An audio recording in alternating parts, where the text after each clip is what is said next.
I am going to be reading Chapter 10 from Staring at the Sun, a continuation of 1 through 9. This is my next chapter. The chapter is Always Remember Us This Way. It is from the movie A Star is Born, so that's where we're at.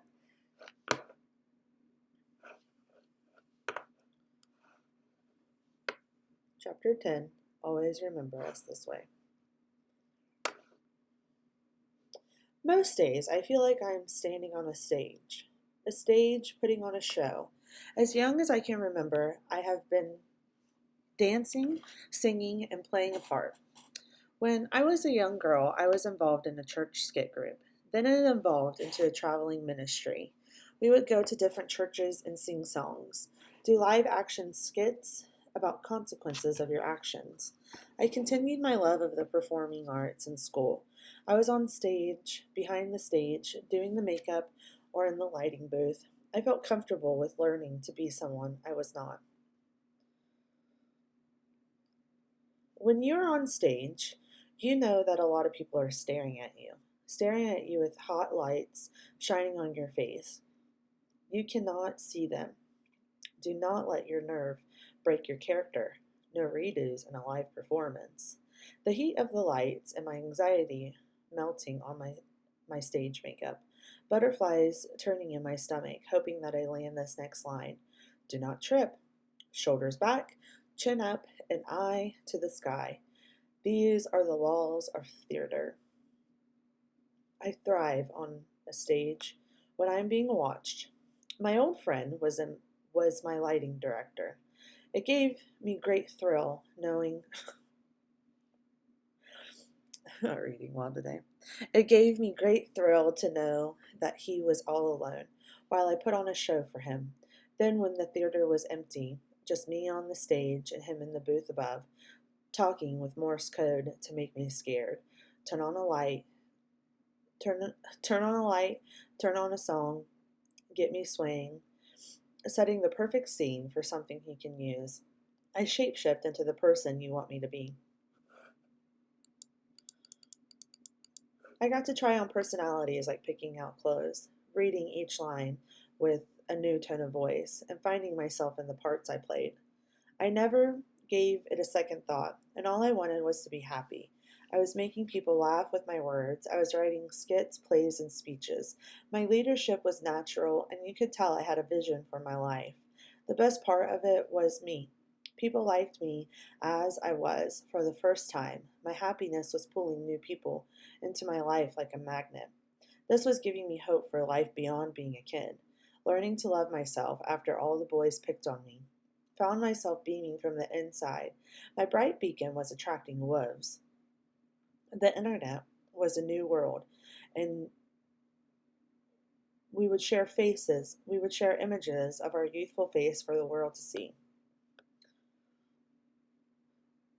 These images were being admired by people I do not want to see. I can't control another's perception of me. I always see myself as one of the boys. When I started changing, so did how my good buddies see me. It was starting to get dangerous. Dangerous because of the new fights with friends. Dangerous in misunderstandings. Dangerous in losing my happiness again. Now those pictures would be now those pictures would be a reminder that I asked for it. When I was 15, I was sexually assaulted in the park by some guy. He was a longtime friend. We had a shared life. We grew up together, and that day in the park, I said goodbye to my friend, and I never talked about this to anyone. Like I never spoke to him again, and other than a few friends that knew, the only person who knew up until recently, a best friend who witnessed it. And I might have told my friends or family. I did not want to talk about it. It was in the past. And that's one of the only paragraphs I ever talk about it because I forgive him and I miss him. And I think if we ran into each other at a wedding, we would hug and have a great time. And I just want that to be said. I thought about skipping over it, but I think it's an injustice for me to just not be able to talk about it. And I think it's a part of my healing to be able to talk about it. This one day at the park was the worst of it. And I'm completely healed from it now. The memory was not going to be easy to forget. He had daily access to my life. His girlfriend was my best friend, and we spent every day together. Allowing him access to me, we were involved in multiple programs. Every day we were together, all day and all night on long bus rides, attacking me with his words, verbalizing his desires, his unwanted touches. His heavy breathing was getting aggravating. I am an adult, and this memory is starting to make me sick. It was the memory of my sickness, but healed from it, I am able to move past it and it doesn't control my life anymore. He directly impacted my life. I quit everything. If he was at the meeting, show, rehearsal, program, or fill in the blank, I did not go. This was very unlike me. See, I had goals, dreams, and a vision for my life. Now this boy happened, wrecking my plans, and all the extra stuff gets scholarships to big colleges away from my trailer park. When that happened, I lifted the bottle, lit the cigarette, and met new friends. The kind of friends your mama warns you about, with the bad boys in the mix. And after this happened, we started drinking. We were 15 years old and drinking like we were 22. Every Friday and Saturday, we were dazed and confused. We had fresh heartbreaks, and at these parties that we would go to at 15 years old, we bumped into a lot of new people and some familiar faces. And at the first party after a football game, I ran into my fire buddy's sister, drinking whiskey and dancing to Johnny Cash, making new memories with an old friend. All of us testing the lines for the first time. MTV on in the background, smoking herb from a soda can. Backpacks with beers, moving like a ninja down the stairs not to be heard by a parent. I wish I could I wish I could blame my broken heart on that boy in the park. All of this because there was a boy that took what was not his. However, my heart broke a long time before that. My heart broke watching my mother's heartbreak. My mother lost her mother when she was 22. My mom had 3 babies under 3, then another on the way. And a few months later, imagine how hard it would be to raise 4 daughters without the guidance of a mom, just winging it. My mom flying through life's problems like an angel. So, no, he will not get the credit of messing me up. I am too prideful. That honor goes to my mother. Feels a deep my mother feels my deep-seated sarcasm. And I followed it with my mom because I had 1 or 2 bad days and my mom had a lot of really hard situations that she went through and she um, was stronger for them. So I tried to take my trauma and make it into strength while also recognizing it and dealing with it. And then also, I have to deal with my delusions and stuff. Like, uh, things feel very real to me sometimes. This event did happen because I had a witness, but it doesn't bother me anymore. But I ended up having a lot of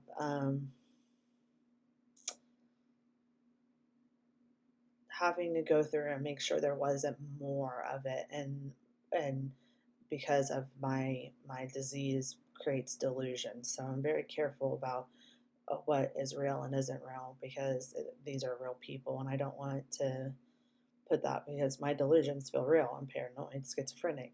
I believe it when I'm not under correct therapy and treatment and things. Anyway, that boy was just another boy. However, it shook the foundation of my heart. Everyone warned me to be careful with them boys. I was too trusting. I will not make that mistake twice, and hopefully it does not matter who. I had a lot of friends and a lot of boy I had a lot of friends with a lot of boyfriends. We were kids with hormones. However, his behavior was not okay. And when I was in high school, I was trying to block out any more damage done to me by him.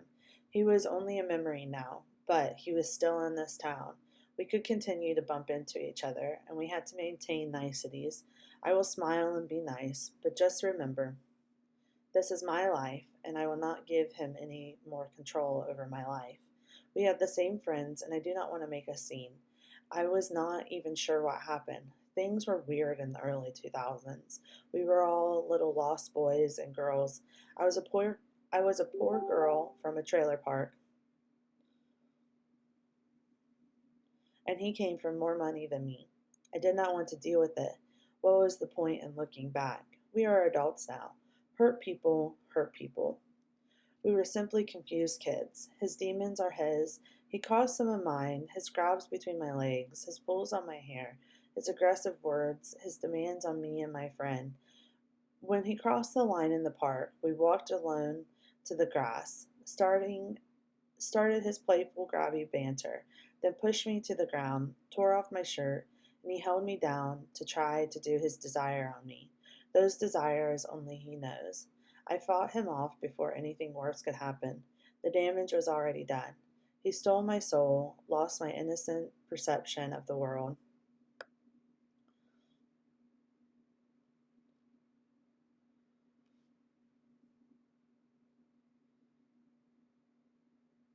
His eyes black and focused on me, stealing my soul like a Death Eater.